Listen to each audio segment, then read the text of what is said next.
인간은 영이 있습니다. 하나님을 아는 영이 있습니다. 그래서 영이 죽은 사람은 하나님을 알지를 못합니다. 그런데 영이 살아있는 사람은 하나님을 알고 하나님을 믿고 하나님을 의지하면서 그렇게 살아갑니다. 할렐루야. 이것이 대단한 겁니다. 이것이.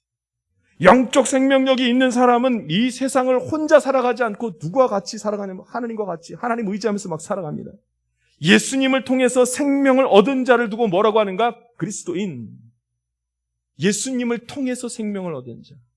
하나님을 아버지라 부르고 이 세상에서 기뻐하면서 감사하면서 살아갈 수 있는 사람.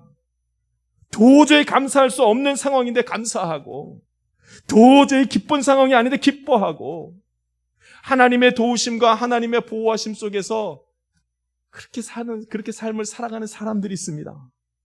영적 생명력이 있는 사람들.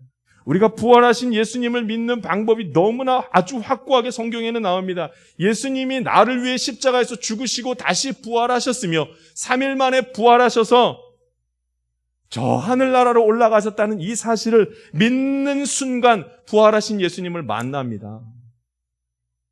죽으신 예수님, 부활하신 예수님을 믿어야 그 다음에 그 예수님을 만나는 일들이 벌어요. 주님께, 성령님께서 내게 믿음을 주셔서 성령님이 내 안에 들어오셔서 믿음이 생겨서 이해가는 것이 아니라 믿게 되는 일들로 하나님을 만나는 축복에 이르는 것입니다. 성령님을 통하여 믿음이 생긴다는 말이죠.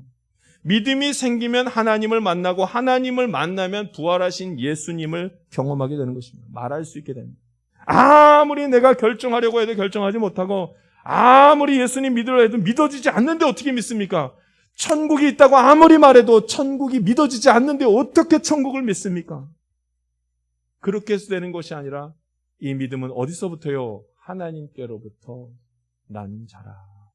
이것이 예수님의 말씀입니다. 나는 선한 목자라 너희는 양이라. 그러므로 우리는 하나님의 음성을 들을 수 있어야 됩니다. 내가 하나님의 음성을 듣지 못하면 그건 내가 하나님의 자녀가 아니라는 소리입니다. 분명하게 말씀하시고 있습니다. 내가 살아있다면 세상의 자녀가 아니라 하나님의 자녀라면 그 하나님의 자녀된 권세를 누리는 자라면 하나님께서 나를 부르실 때 그 음성을 듣게 될 줄 믿습니다.